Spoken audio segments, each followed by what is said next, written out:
Chapter 4. Hand it over. My axe! Meng Jingzhou yelled in the illusionary domain, instinctively diving into the river to retrieve it. The river spirit appeared, hovering above the water with 3 axes. Young man, you, splash!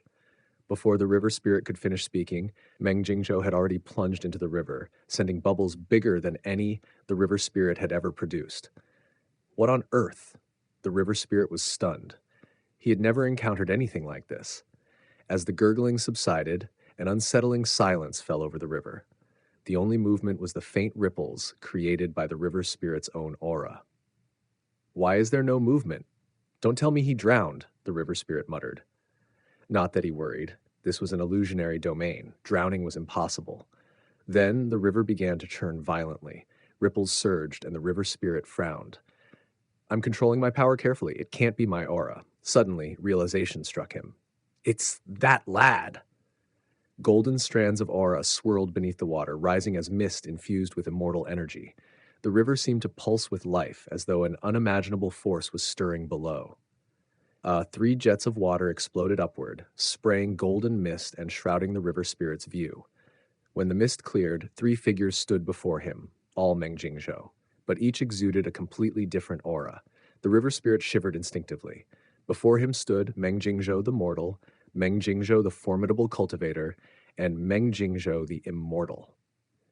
The illusionary domain's principle was clear. Anything that fell into the river would manifest in 3 forms: mortal, spirit, and immortal.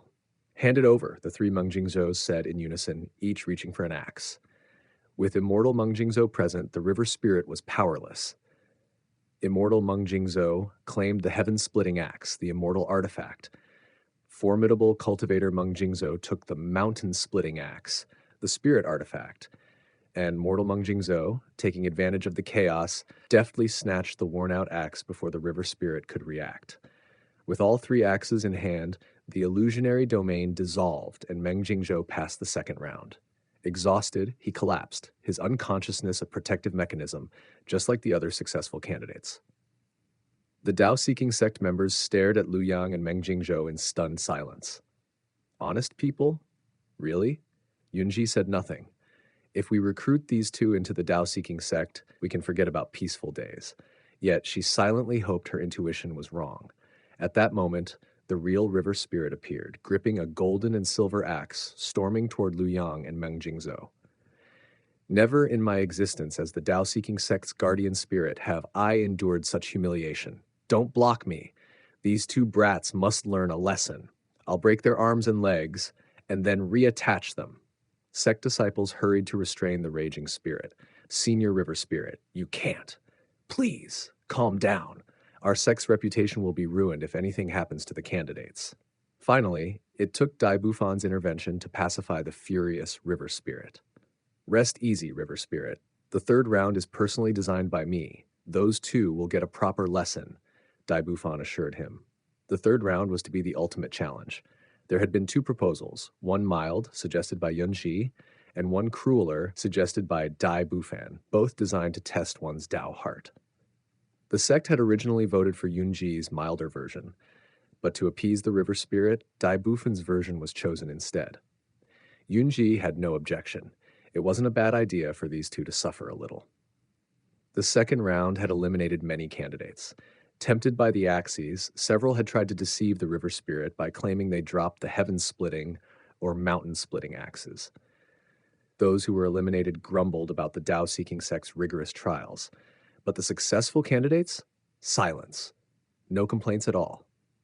The 2nd round was really simple, Mongu said. I just had to speak the truth.